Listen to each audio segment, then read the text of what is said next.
Welcome, welcome, welcome. I would like to welcome you to another episode of the Unpopular Podcast. This is the man, the myth, the legend, Jalen Hunter.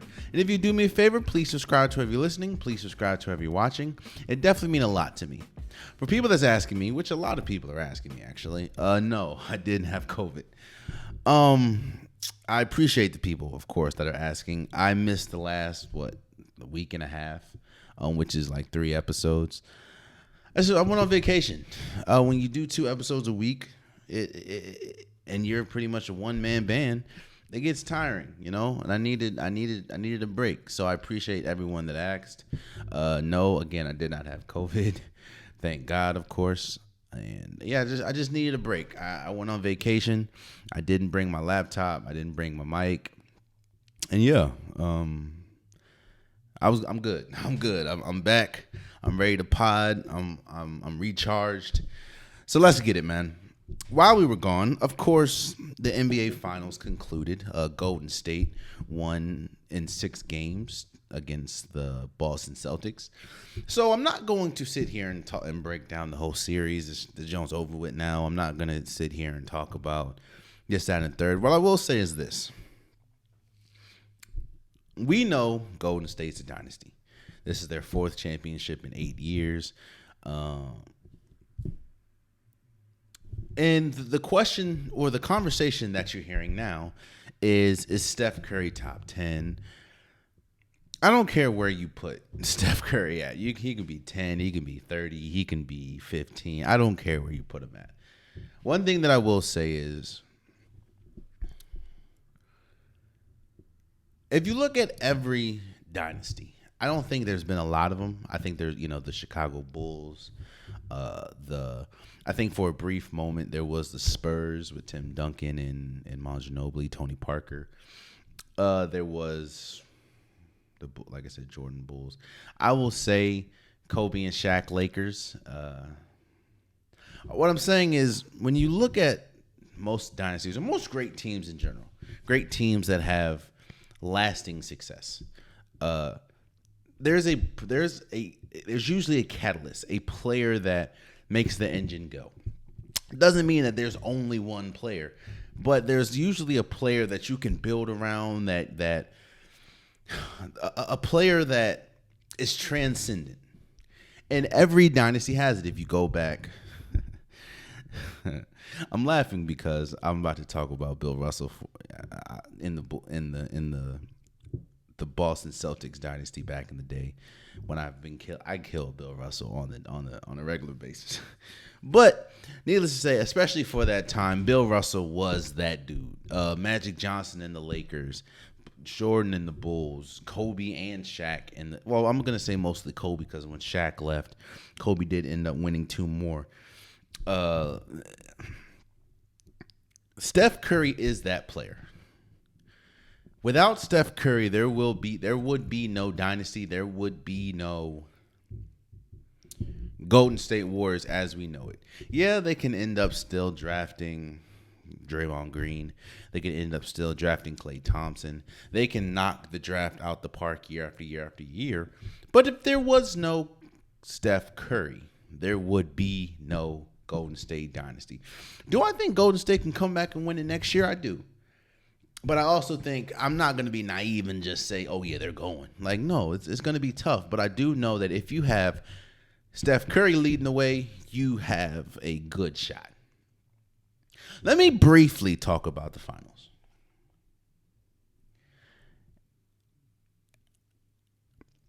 The reason why I picked Golden State in 6 is the exact reason why Golden State won in 6. On paper, and I said this before, but on paper, Boston was the better team. You had the better, the number 1 defensive team. Boston was great offensively. You were led by 2 dynamic scorers in Jason Tatum and Jaylen Brown. You had the defensive player of the year in Marcus Smart. You had a veteran, even though he hasn't been to the finals, or this was his first finals. You have a savvy vet in Al Horford. You have really key bench players like Derek White, Grant Williams. On paper, you have the better team. But there's something to be had when when you're going against the best player in the finals, and you've never been there before. You see, there was a lot of times when you looked at Boston and thought to yourself, "Oh, they're rattled." I don't think you ever, even though Golden State did one game lose by 16, they had the epic fourth quarter meltdown in Game 1. You never thought to yourself, "Oh, Golden State's rattled." You thought, yeah, they won, or yeah, they lost, and they could lose the series, but you never thought to yourself, they ain't rattled. Boston, even a lot of games they won, that the first game, was it game 3? Game 3? You felt to yourself, oh, they're kind of rattled. Their best player, Jason Tatum, couldn't hit the side of a barn in the fourth quarters, the important quarters. Every single third quarter, except for like one in the entire series, Golden State won. Players like Jordan Poole started stepping up later in the series. Andrew Wiggins could have been the Finals MVP if it wasn't for the heroics of Steph Curry. These are players this was their first time being there. However, when you're playing along somebody that is a 3-time champion in Steph, 3-time champion in Draymond Green, 3-time champion in Andre Iguodala, who was I'm going to say hybrid Udonis Haslem for Golden State, because he was at least playing periodically. When you have two championships, or 2 or 3 championships, or 3 championships now, like Kevon Looney, it eases a lot of your attention. You can just go out there and play, because you can look to your left, you can look to your right, and nobody's panicking because they've been there before. So, congratulations to Golden State. Congratulations to Steph Curry for finally winning his first Finals MVP. I think it should be his second. He's the only player in NBA history to average 25 or more points in a Finals on the winning team and lose the Finals MVP. And that was back in 2015. So, shouts out to him. Shouts out to Clay, man. Being gone for damn near 1,000 days. To come back and he didn't have a signature moment in the finals, but he had big moments he had a big game 6 against Memphis. He had a big game 5 against Dallas. He had some clutch shots in the Denver series. Just shouts out to Golden State, man, and shouts out to Boston. I said this on Twitter, and I mean it. I think if Boston had a pass first point guard, they would have won the series. And what do I mean by that? One thing that you saw for Boston outside of the whole getting rattled part is they didn't have a player that can create a shot for their best players. Their best players being Jaylen Brown, their best players being Jason Tatum. They did not have another player that can create shots for them. Now, I understand Boston's offense has run by a lot of ISO as far as with Jason Tatum and Jaylen Brown, but that doesn't necessarily work in the finals, as you saw, actually mostly in the playoffs, because Jason Tatum had over 100 turnovers the entire playoffs, which is the most in NBA playoff history. Yes, you have Marcus Smart, but Marcus Smart is a player that excels on defense and getting his own shot. Not saying that he is Steph Curry, but he excels at being Marcus Smart. Marcus Smart is not, yes, he can have some fancy passes here and there, but Marcus Smart is not known for being a pass first point. And because of that, Jaylen Brown is allowed to go one-on-one and take terrible one-legged shots in the lane with 18 seconds left. Or Jason Tatum can go ice cold and have nobody else relieve him or nobody else help him get an easy bucket. Andrew Wiggins put him in the torture chamber And it was easier for Andrew Wiggins to do that because nobody else was able to, outside of Jaylen Brown, was able to relieve the offensive pressure from Jason Tatum. Now, I know this is the extreme, clearly, because he's a future Hall of Famer. But if they had someone like a Chris Paul, I think they would win easily. Now, I know you're saying, that's Chris Paul. That's Chris Paul. I know. Let me give you a better or more reasonable player. If they had someone like maybe like a John Wall, a player that, while yes, he thrives with getting to the rim, scoring at the bucket. John Wall is known for getting other players involved and being one of the top assist players when he's playing. Maybe Dennis Schroeder is more of an offensive. Maybe a Jalen Brunson. Maybe just a player that not only can get their own shot but looks to pass more. I just feel Boston would have had a better shot. Now, for people that are saying Boston's going to be back, I don't know. They could. Boston and Golden State are kind of built the same way. As far as, you build from the draft, you build from key acquisitions and free agency. Jason Tatum's just going to be a year better. He's only 24. Jaylen Brown's 25. They're still very young. This was their first finals. They could be back. They were the number one defense last year. So I don't, Ime Udoka has them playing ferocious defense. I do think that they did benefit, and Golden State too benefited off Chris Middleton not being there. I think I think Milwaukee would have been a tougher matchup. A healthy Milwaukee would have been a tougher matchup for both Boston and Golden State. And of course, we have to see what happens with other teams in the East. But I will just say shouts out to Boston for making it to the finals. Shouts out to Jason Tatum. Shouts out to Jaylen Brown and all them people. And again, shouts out to Golden State for winning their 4th championship in 8 years. 6th championship overall, I believe, in franchise history. Shouts out to Steph Curry for being the finals MVP. And, as we move forward, we'll talk a little bit about, what each team needs to do to get back to said point. What every team in the NBA, we'll break down pretty much every team's, we're not doing it today, but every team's off-season to-do list to get better. So, shouts out to Golden State for winning the finals. Shouts out to Boston for making the finals. So, recently, we had the NBA draft. Now, a lot of people like to do these winners and losers list. I don't like doing that, sort of. Because I think everyone that was drafted deserves to be drafted. And I don't like to just ish on people or teams drafting X player when they should have drafted X. I will critique some draft picks, but I will preference it by saying congratulations to every single player that got drafted in this year's draft. Every player deserved to be drafted. Every player, even the players that didn't get drafted that may, got unsigned or signed 2-way contracts to summer league teams.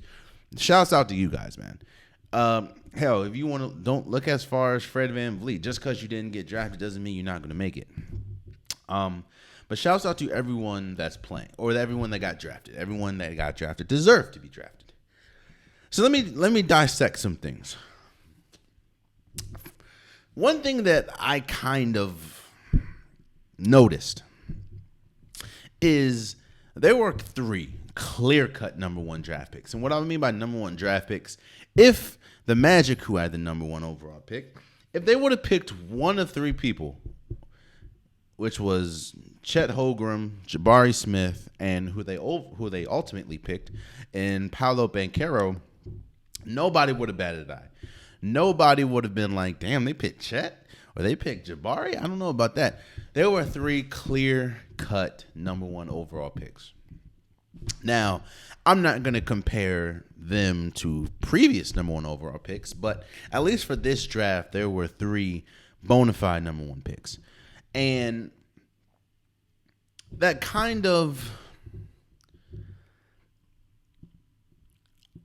I'm gonna say first I will say congratulations to the Thunder. The Thunder knocked it out the park. I mean, getting Chet Holmgren, they're gonna pair him up with Josh Giddey in SGA. They also drafted Jalen Williams from Santa Clara.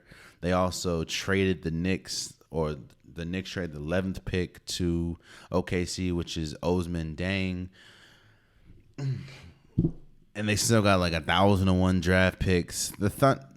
I don't know exactly. I mean, they got Jalen Williams as well in the second round. I don't know. I will say this: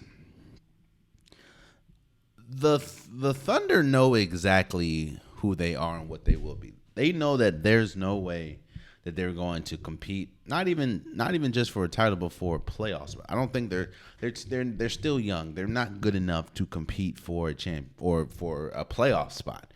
But one thing that they're developing. They're trying to do. They know they're not going to hit a Kevin Durant at the park. Or in the draft. They know they're not going to hit a Russell Westbrook, a James Harden. They know they're not going to do that. But what they can do is they can draft a Chet Holmgren at second. They can trade for SGA. They can get Josh Giddey and develop them. So what the Thunder is doing, they're playing the long game. They're playing the developing game.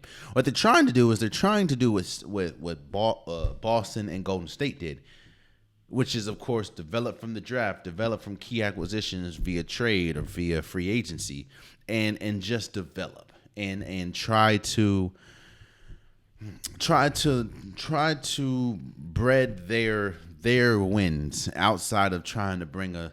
Now, of course, I think they wouldn't mind bringing in a star. They wouldn't mind bringing in a big player like a Kevin Durant, like another big player. But we know Oklahoma City is not a desirable destination for free agents. So what they're doing is they're trying to build from the draft. They're trying to build from key acquisitions. I mean, they still have like 19 to 20 first round draft picks in the next 3-4 years. So now, of course, they're not probably going to draft all those players, but they still are working with ammunition. And to get a player in Chet Holmgren who could have went number one and nobody would have batted an eye. I just think that they knocked the draft out the park, man. Because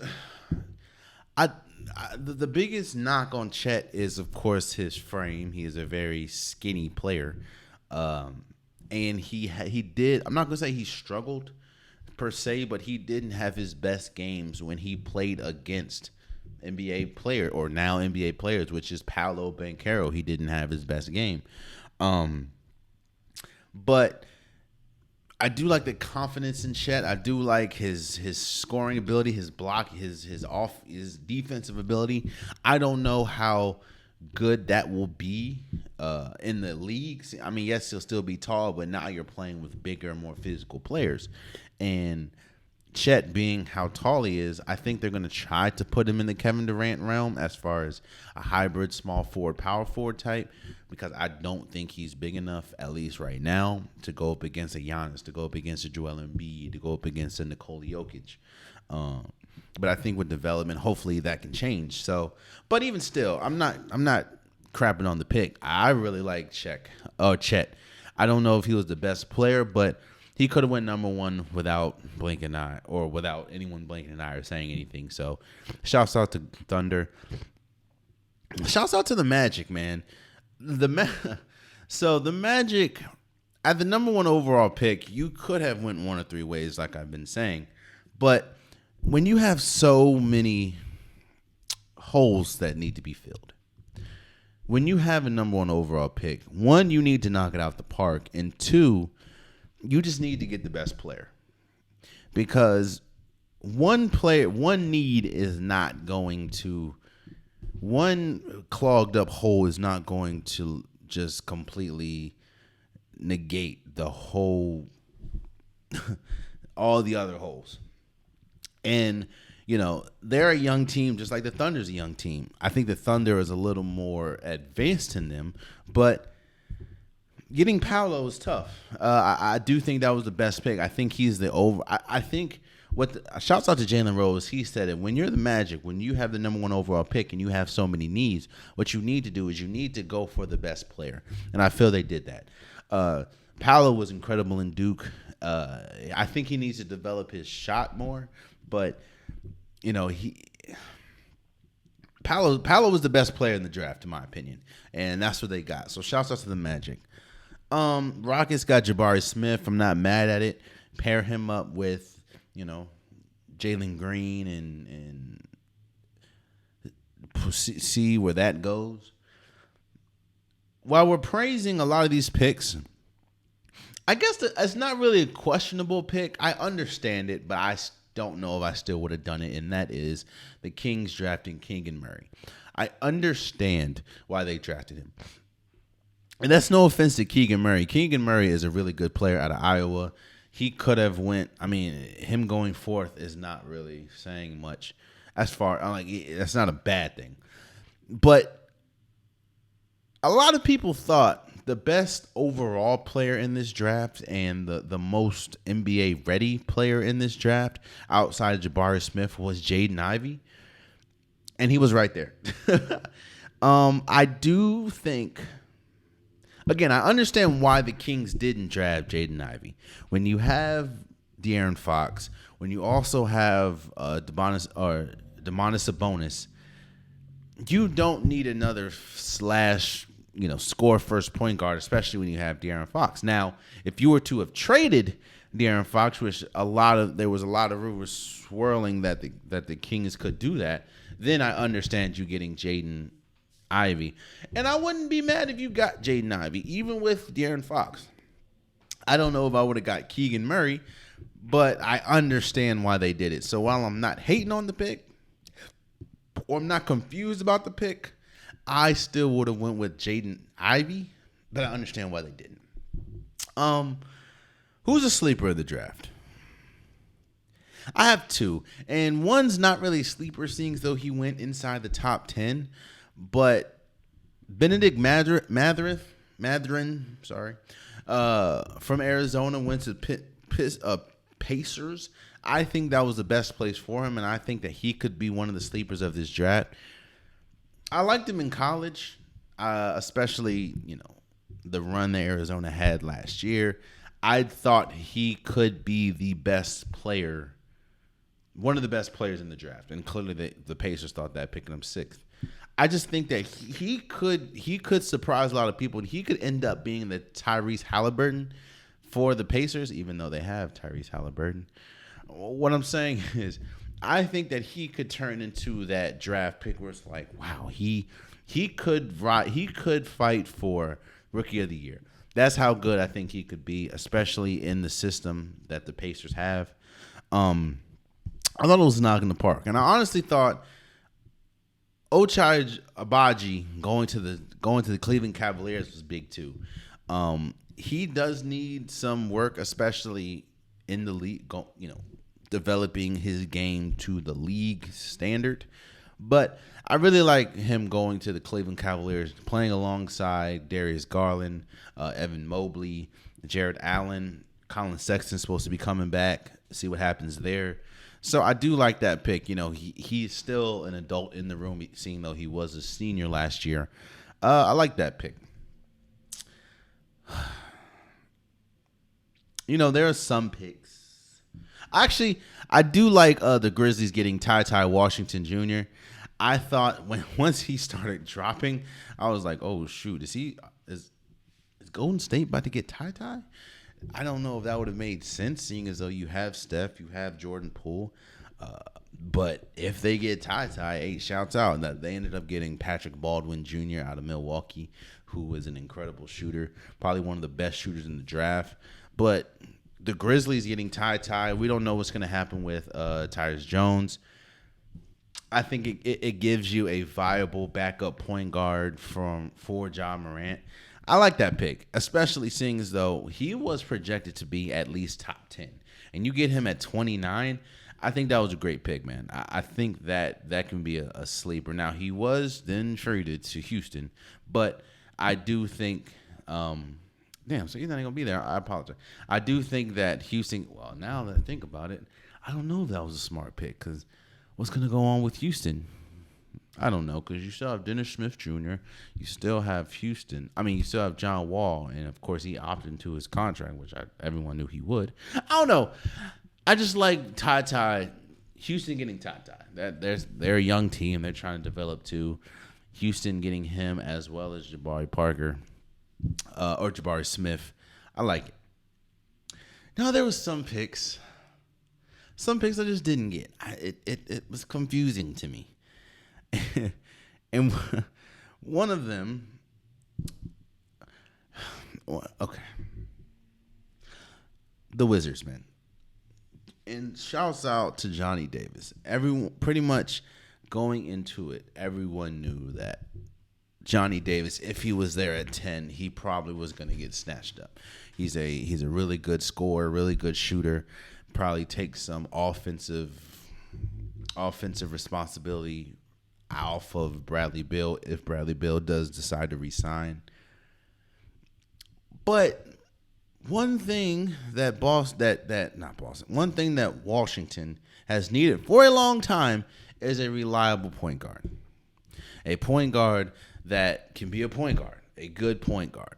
And I thought Washington was going to get Ty Washington. I thought he was the best remaining point guard in the draft.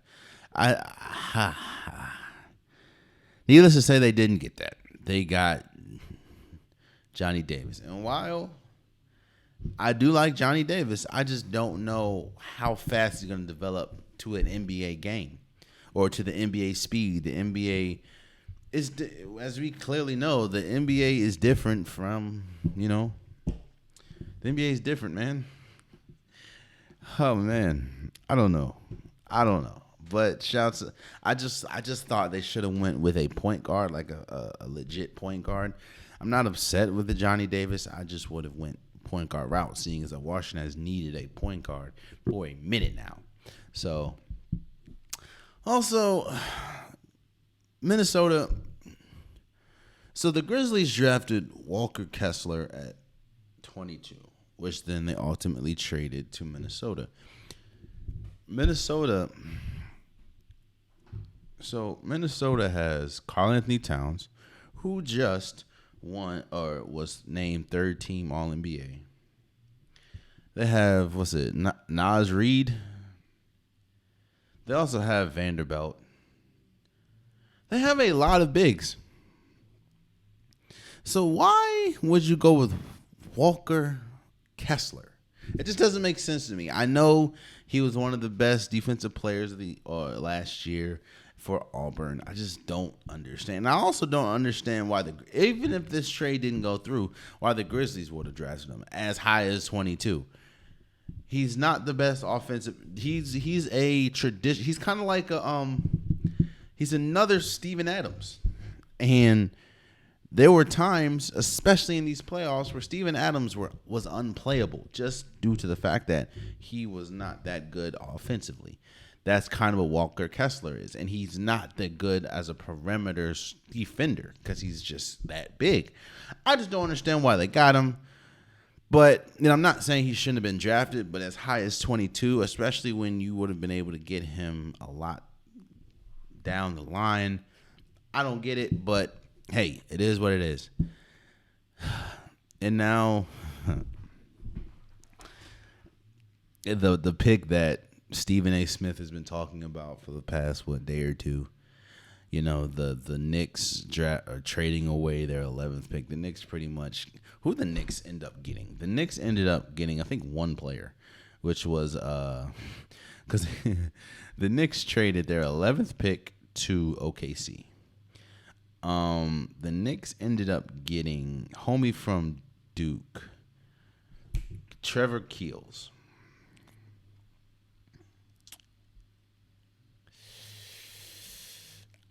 You know what the Knicks are doing? I don't remember who I just talked about, but the Knicks are doing exactly what, or they're doing the exact opposite, or trying to do the exact opposite. Shouts out to Bobby Marks, he said it too. Doing the exact opposite of what Boston and Golden State's doing. When you look at Boston and Golden State, most of their players are drafted or, drafted by them. Jason Tatum, Jaylen Brown, Marcus Smart. You can go to Golden State, Steph, Clay, Dre, James Wiseman, who didn't play that much due to injury, Jordan Poole, Moses Moody.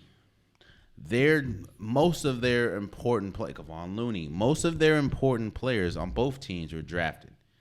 They were smart in the draft. They made really smart decisions. They made really smart picks. They made really good picks. Then they developed their players. Now, a lot of the draft is luck. A lot of it. A lot of the draft is luck. Who would have thought that Minnesota would have drafted 2 point guards before they drafted Steph Curry? Who would have thought every team would have passed on Draymond Green, including Golden State, until the second round? Who would have thought that Klay Thompson would have lasted until, the 11th pick? Now, hindsight is 2020. Yes, we do know this. But the draft is a little bit of luck. I do think Steph Curry would be great. But do you think that Steph Curry would be this good if he was drafted by, I don't know, say the Minnesota Timberwolves? Maybe the Knicks, a pick after Golden State? Who knows? But what you saw Boston do is they got Jason Tatum in the draft via trade for 76ers. They were able to get Jaylen Brown. They were able to get Grant Williams. They were able to get Marcus Smart. They were able to draft very well. And when I say luck, and it's not just the Knicks. People don't talk about the Kings, how they, again, hindsight is 2020, how they draft Marvin Bagley. The very next pick is Luka Doncic. You never know. But what I will say the Knicks are doing is the Knicks are trying to develop a team through free agency, through acquisitions. Wow, that can work. And it has worked in the past. That hasn't really worked recently. Now, you can say, but what about 2019? Actually, you can even go as far as what about 2020 with the Lakers winning in the bubble? They acquired LeBron. They acquired Anthony Davis. I can see where you're coming at. They acquired most of that team. Dwight Howard, Rajon Rondo, Morris brother. I can see where you're going with that. And you're absolutely right. Hell, you can even look 2019. The Toronto Raptors acquired Kawhi Leonard. I'm picking up what you're putting down. I know what you're saying. But let's look at the last 3 or 2. Let's look at the last 2 winners, right? Milwaukee drafted Giannis, drafted Chris Middleton, drafted a lot of those players, and of course they were able to acquire players like Brook Lopez, players like Drew Holiday, players like Bobby Portis, who are really big in the finals. However, the 2 most important players were drafted by you, which was Chris Middleton and Giannis Antetokounmpo.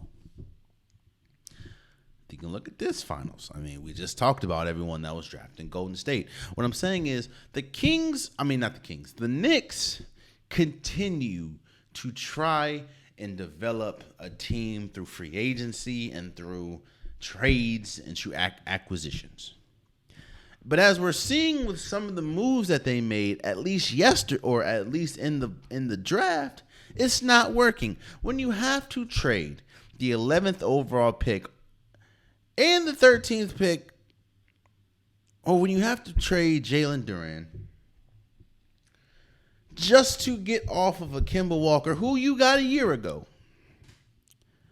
you know something's going wrong. And it's not the fact that, it's the fact that they're not even swinging for the fences with some of these draft picks. They're really not at all. They're just Let's just try to figure out. Let's just hope someone like a Kyrie Irving. Let's hope someone like a Kevin Durant. Let's hope someone like acquiring Julius Randle. Let's hope they can bring us to the promised land. That doesn't work. Oh, and that very rarely works. And if it does work, that's because you have a Kyrie Irving, you have a Kevin Durant, which they do not have. It's very rare that a new acquisition just drastically changes the team. Yes, I know I talked about the Lakers with LeBron James and Anthony Davis, and I also know I talked about Toronto Raptors with Kawhi Leonard. But those are generational players. LeBron, AD, and Kawhi. And you really want to know something? It doesn't always work with those players. Look at the Clippers. You have Kawhi, you have Paul George. They went to the conference finals once, and that's with Paul George. Kawhi Leonard was injured. All I'm saying is, I talk about this before, man. I talk about this a lot, about incompetency. You don't know you're incompetent. Sometimes people don't know they're incompetent. And sometimes you do know you're incompetent. You just don't know how to get up out of it. And I don't know where the King or the Knicks are at, but it's not just the Knicks. It's not just the Knicks. It's the Kings. It's the Wizards. It's, man.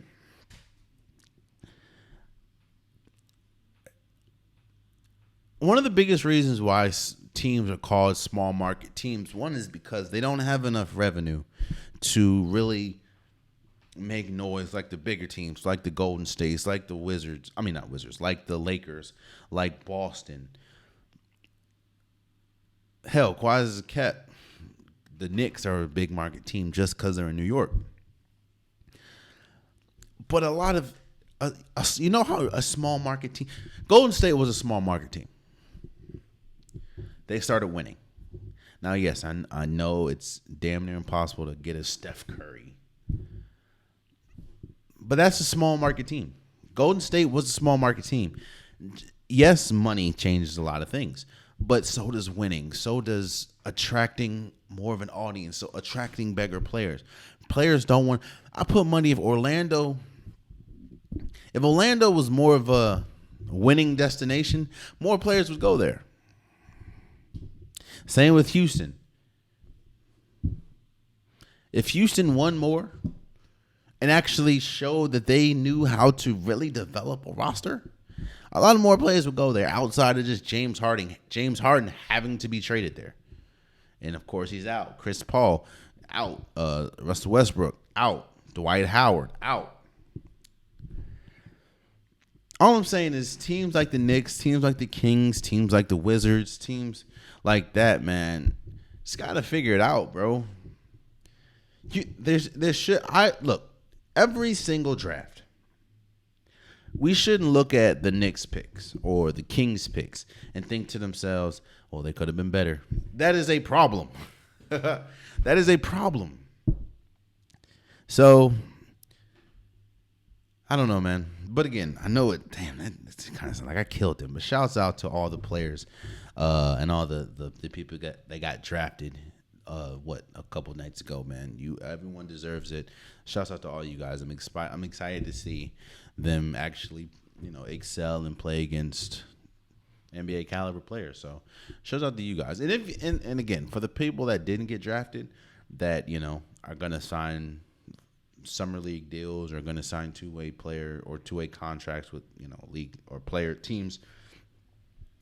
That doesn't mean keep grinding, keep doing it. Again, look at Fred VanVleet. Look at a couple of other players. Just because you're not drafted doesn't mean anything. Hell, PJ Tucker wasn't drafted, I don't believe. So, hey man, y'all can do it, bro. Shouts out to y'all. So, let's move forward, man. Let's attack this Kyrie Irving situation. Let me first say, Kyrie has not said a word yet. I do want to make that very clear that Kyrie Irving has not said a word yet. He has not confirmed any of these lists. He has not confirmed any of this news. He has not denied he's not denied anything. Kyrie Irving has not said anything. So all this is coming off the backs of Sham and Wojnarowski and sources. I'm just going to preference what I say with that. Kyrie Irving has not said a word. And while that is true, and while that could be a good thing, because all these reports could be false, and Kyrie could be loving staying in Brooklyn, that's also a problem that Kyrie Irving has not said a word. So for people that don't know, Kyrie Irving has had a, let's say, bumpy road when it comes to Brooklyn. He's been there for 3 years. I think out of 123 games, I think he's only played like 103 and missed 123. That's it. Now, I forgot, when players are holding out or in contract negotiations, people love to bring up things you forgot. Like, I completely forgot about Kyrie was one of the lead voices in telling players not to go to the bubble. Knowing that if you would not have gone, if the league would have said, no, we're not doing the bubble, that would have just completely destroyed the bargaining agreement between the players and the teams. I completely forgot Kyrie Irving was one of the main people that said, hey, yo, no, we shouldn't go. I completely forgot. Kyrie Irving did miss 2 weeks because he was so distraught about what happened at the Capitol. The June or January 6th insurrection. He was so distraught. He missed 2 weeks. I forgot about that.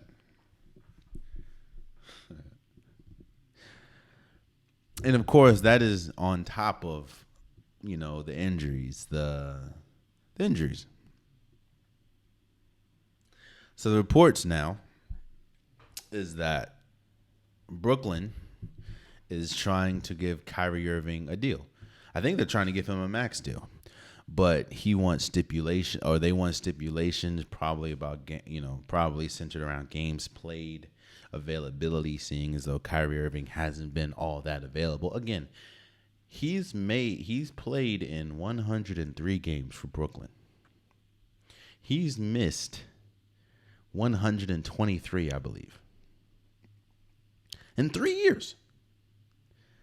So, now one thing that Jalen Rose does point out, and that I point out a lot, is these last 3 seasons have not been the norm.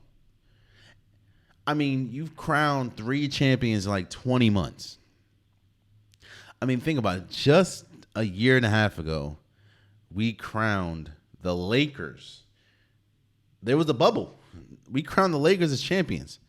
And then you crown the Bucks, then you crown Golden State. So these last 3 years, due to COVID and due to the season stopping and the season restarting and the accelerated off season, this hasn't been the norm. This has been the exception. But with that being said, man, Kyrie has missed some games for some reasons that I would not have expected him to miss. Hell, I'm a black man, and I felt some type of way about the January 6th insurrections. I was at work January 7th. Now, granted, I'm not making millions upon millions, but I was at work January 7th. Yeah, I felt some type of way, or I didn't.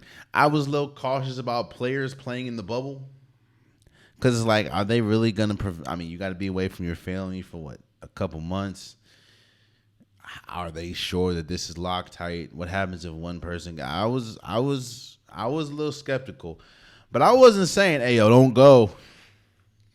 Because, Look at Avery Bradley. He decided not to go. You have an option not to go. But I wasn't telling people, hey, yo, don't go. Don't go, bro. Don't go. How was it? I know to mess up the player, the bargaining agreement, but don't, hey, stand up, man. Be a man. No, I wasn't. Nah. Oh, my gosh. And the whole vax situation. Look, and I said this before. I can't tell someone what to do with their bodies. We'll talk about that a little bit later, but I can't tell someone what to do with their own bodies. I can't tell someone what they think they should or should not put in their bodies. But I do think Brooklyn would have been a tad bit better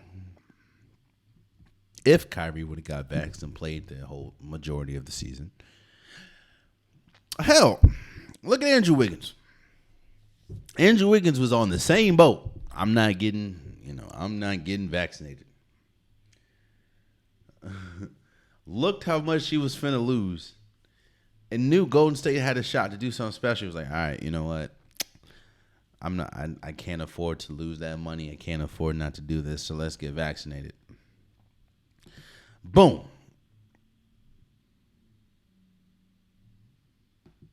He was, he was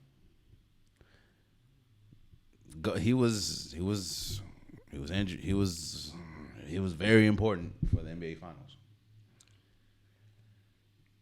So what I'll say is this.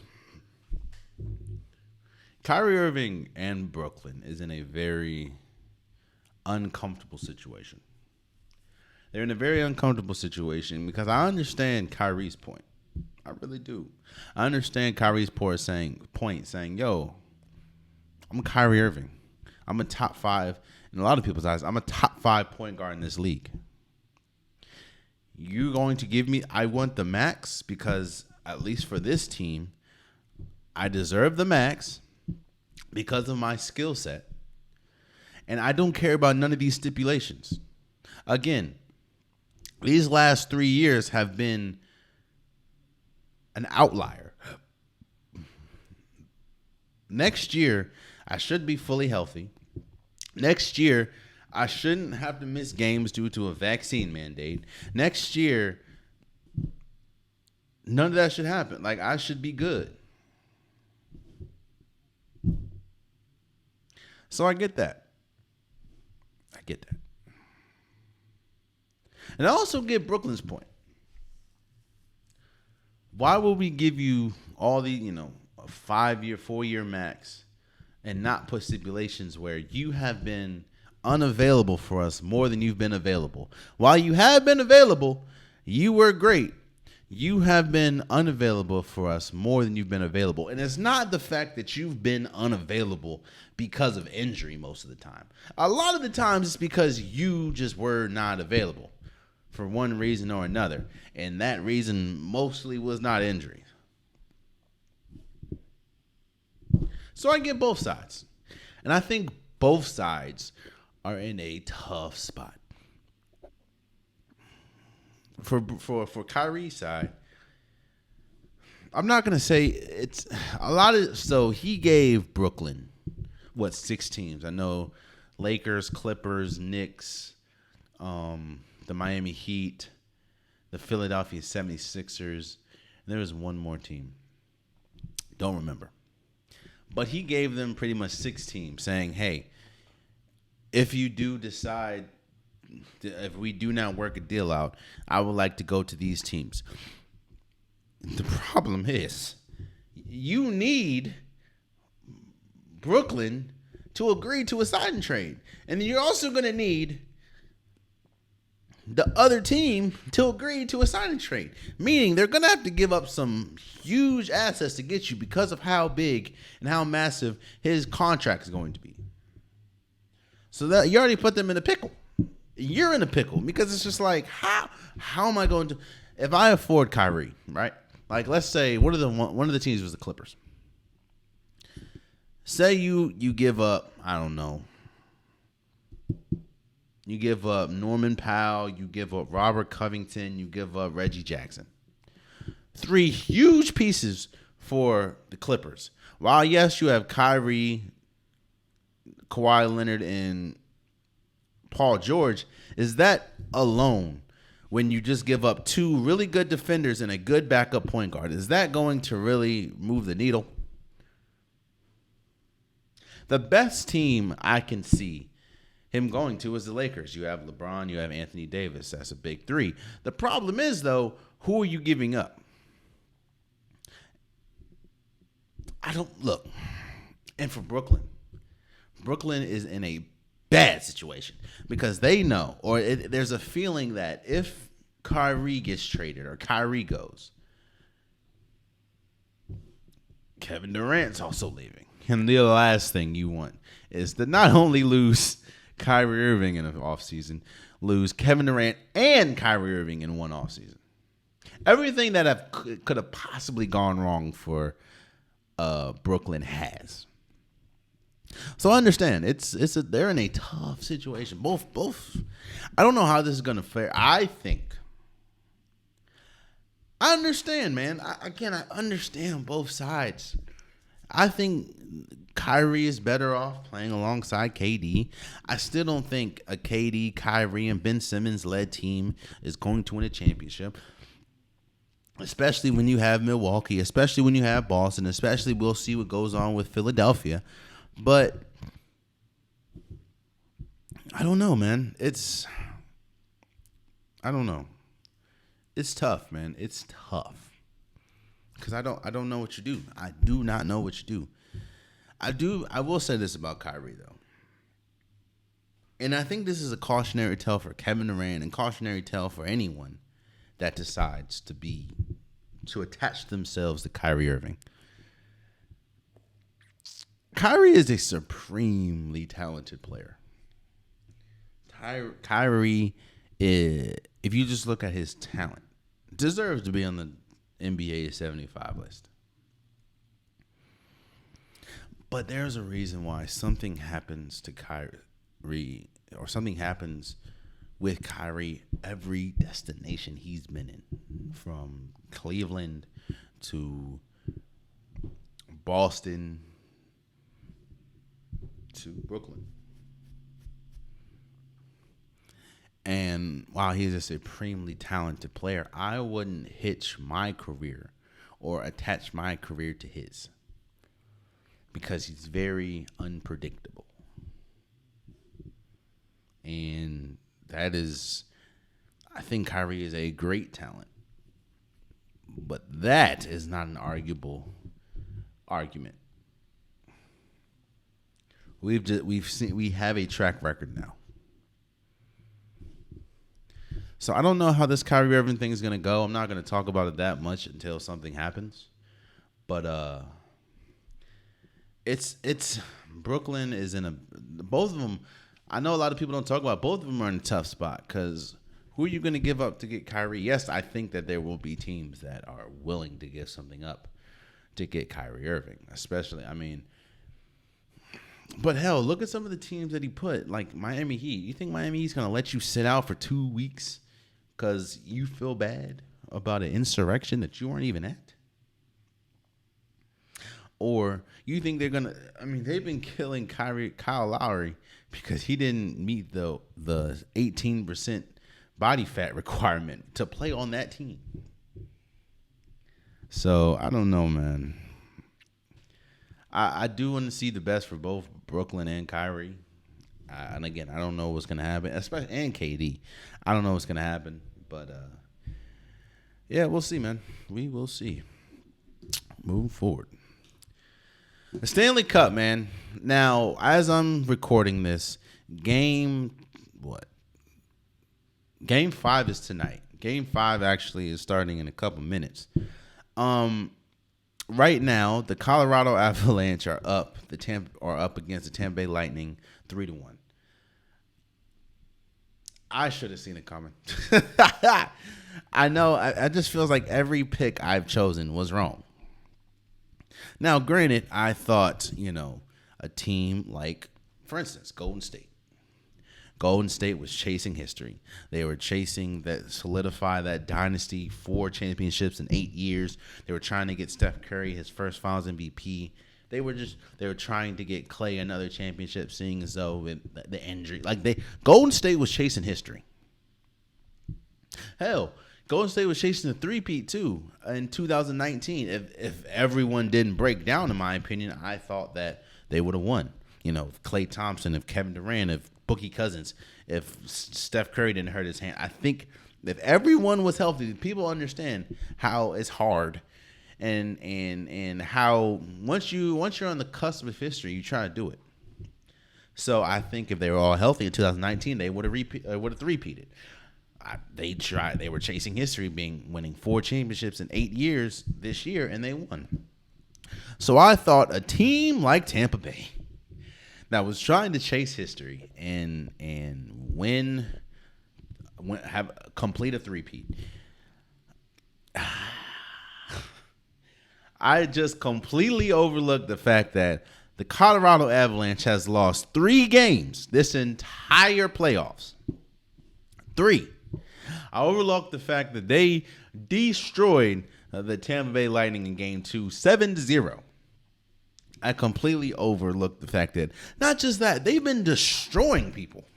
The Colorado Avalanche have been destroying people. I overlooked all that. I also overlooked the fact that they are 32-5-4 at home. The Colorado Avalanche has had an historic season. I overlooked that. And now whether they win tonight or win, there's only been one team in NHL history to come back from a 3-1 deficit. And that was like in 1994 or 1940 something. So it's looking real bleak for the Tampa Bay Lightning. And I just don't see the Colorado Avalanche just falling apart. I just don't see it.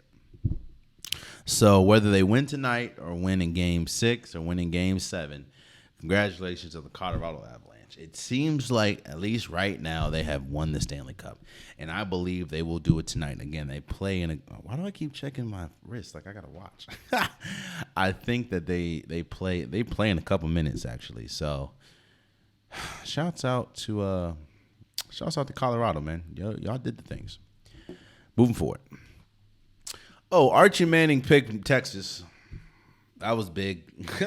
Now, I mean, we know the lineage of quarterbacks has been in that family, from Cooper Manning, Peyton Manning, Eli Manning, Archie Manning. Arch Manning, who is the son of Cooper Manning, I believe, chose Texas, which has kind of surprised a lot of people. They thought, I mean, when the whole family was in the SEC from Ole Miss to Tennessee, you would think now I do know what 2025 Texas will be going to the SEC, so technically he chose the SEC team. But when you had Georgia, when you have Alabama calling your name and wanting you, and then you choose Texas, hey. And also Volt, because he was, I think Arch Manning is like the number 1 quarterback in 2023. They did propel them to the top 10 of college recruiting. I think number 1 recruiting right now is Notre Dame, and number 10 now is Texas. I do think this is big for Texas. I don't think that, this move is going to propel them to the number 1 team in college football. I don't believe that at all. But Texas is known for having great players. They're known for having the Ricky Williams. They're known for having the Vince Youngs. And they haven't had that in a while. You know what I'm saying? And to get the number 1 quarterback, at least in 2023, is big. I do think that's going to attract a lot more people. Again, I don't think that's just going to propel them to the top, but it's big. It's huge for them, especially a team in a program that is used to high heights, that hasn't experienced that in a couple years. So shouts out to Archie or Arch Manning. Shouts out to Texas, and I think that was big. So shouts out to y'all. And then we get to the unpopular topic of the day.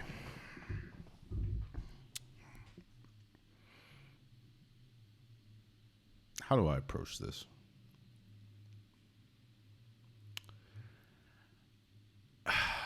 I can't come to your house. Let me explain this in a way that the people making these decisions would understand.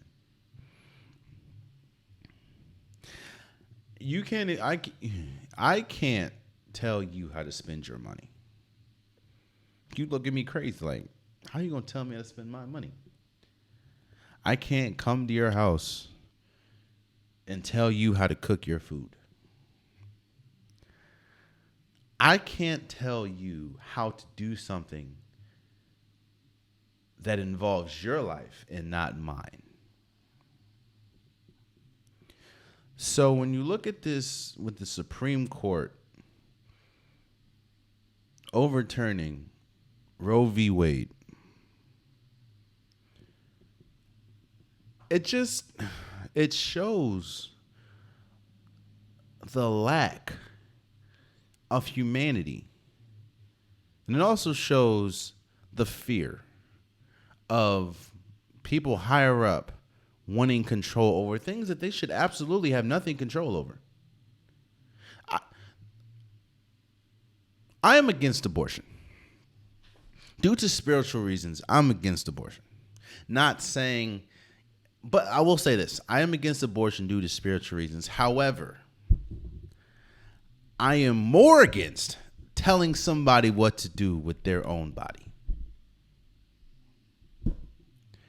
There's no way that I can wake up every day and tell a lady down the street, hey, I don't care how the hell you got that baby in you. You got to have that. It just doesn't. How does that? I don't understand how that resonates with somebody that you think that you can tell somebody that you have never met. No, not even that.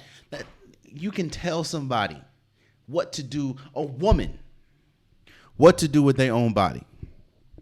You know, time and time again, situations like this shows you the Constitution, the Supreme Court, people higher up, excuse my language, really don't give a fuck about women. Because there's no way in heaven or hell you could tell me that you can really think to yourself, I can tell a woman what to do with their body. Think, you know, this is a woman thing. This is a woman thing. As far as you clearly don't respect women if you think that it's okay to tell them what they can do with or without their own body. And there's not a law. There's not a law. There's not a trial. There's nothing that states what I can do with or without. Yo, it's easier. It is more accessible now in a lot of states to get a gun than it is to get an abortion. A gun that has killed children, multiple children. I feel like there's a mass shooting every single week, multiple mass shootings every single week. But it's easier to get that than it is for a woman that has been sexually assaulted, that has been raped, to have an abortion in a lot of states.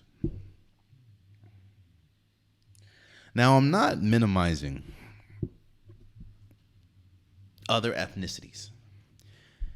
But if you think this is not,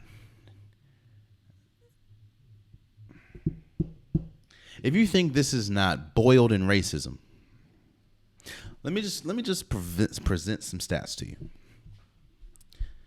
Majority of abortion clinics, majority of them, About 78% of them in the United States are located in poor neighborhoods, poor underdeveloped neighborhoods. Who mostly lives in poor and undeveloped neighborhoods? African Americans or other ethnicities. Another stat for you. African American women are the most sexually assaulted. This is stats. If you don't believe me, let a white man tell you. Go to Google. African American women are the most sexually assaulted people in the United States, are the most raped people in the United States, are the most sexually offended people in the United States, yet and still,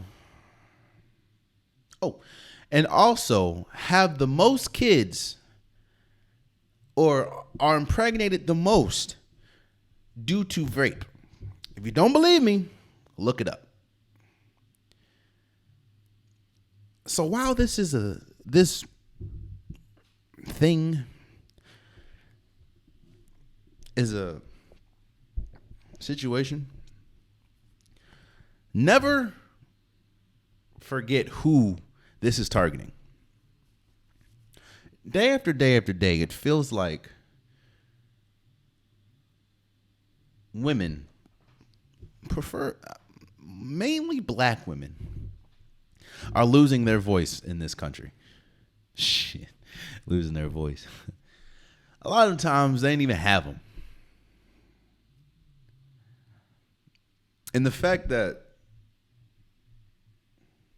men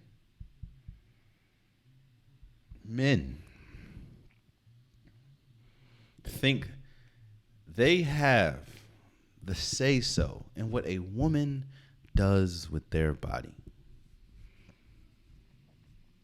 My thing is, why does it matter to you? Why does it matter to you? Yo, they still are struggling to find baby formula for the babies that are here. So why does it matter to you? It matters to you because you feel that you are losing control. But my thing is, and excuse my language again, but why the fuck did you have control in the first place? There you have it, man. That's been today's episode of the Unpopular Podcast. Go get the merch. Much love.